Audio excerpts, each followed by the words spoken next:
Assalamualaikum warahmatullahi wabarakatuh. Pada kesempatan kali ini, kami akan membahas kondisi perekonomian Indonesia pada awal kemerdekaan, sekitar tahun 1945 hingga awal 1950-an.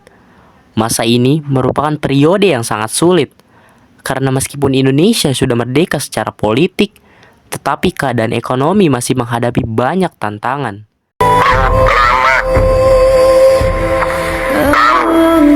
Bangsa Indonesia dengan ini menyatakan kemerdekaan Indonesia. Hal-hal yang mengenai pemindahan kekuasaan dan lain-lain diselenggarakan dengan cara saksama dan dalam tempo yang sesingkat-singkatnya. Jakarta, 17 Agustus 1945, atas nama bangsa Indonesia, Soekarno-Hatta.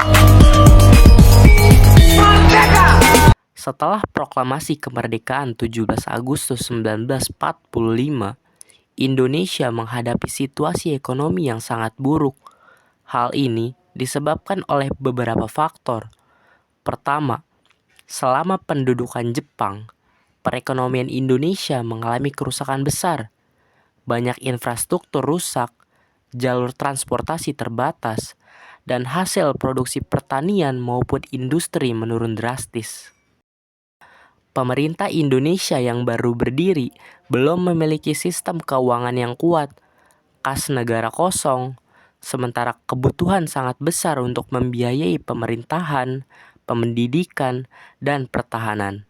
Belanda masih ingin kembali menjajah melalui NICA atau bisa disebut sebagai NIKA, sehingga blokade ekonomi dilakukan untuk melemahkan Indonesia. Hal ini membuat perdagangan luar negeri menjadi sangat sulit. Masalah mata uang. Salah satu masalah besar pada awal kemerdekaan adalah soal mata uang. Pada masa itu, di Indonesia beredar 3 jenis mata uang sekaligus, yaitu Gulden Belanda, uang Jepang, dan uang The Javaschi Bank.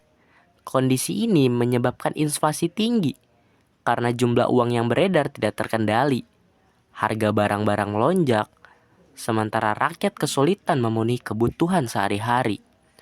Untuk mengatasi masalah tersebut, pemerintah Indonesia akhirnya mengeluarkan mata uang sendiri, yaitu Oeng Republik Indonesia atau disingkat EORI, yang pertama kali diedarkan pada tanggal 30 Oktober 1946.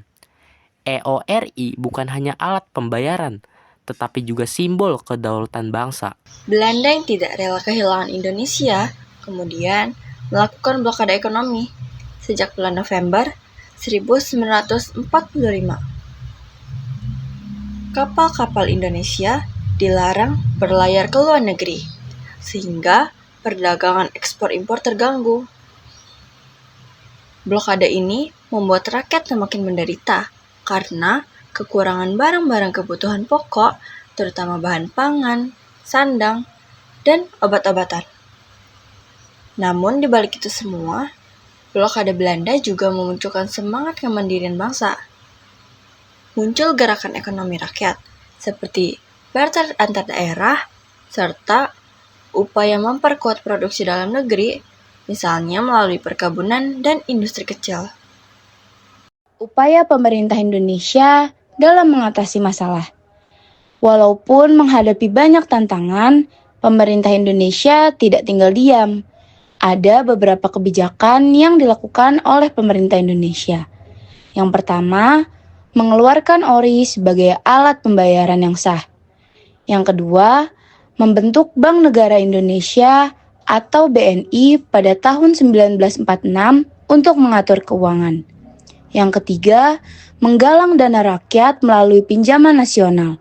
Rakyat diajak menyumbangkan uang atau barang demi kepentingan negara. Yang keempat, mengembangkan ekonomi rakyat dengan mendorong pertanian, perkebunan, dan industri kecil. Kita simpulkan bahwa kondisi perekonomian Indonesia pada masa awal kemerdekaan sangat sulit.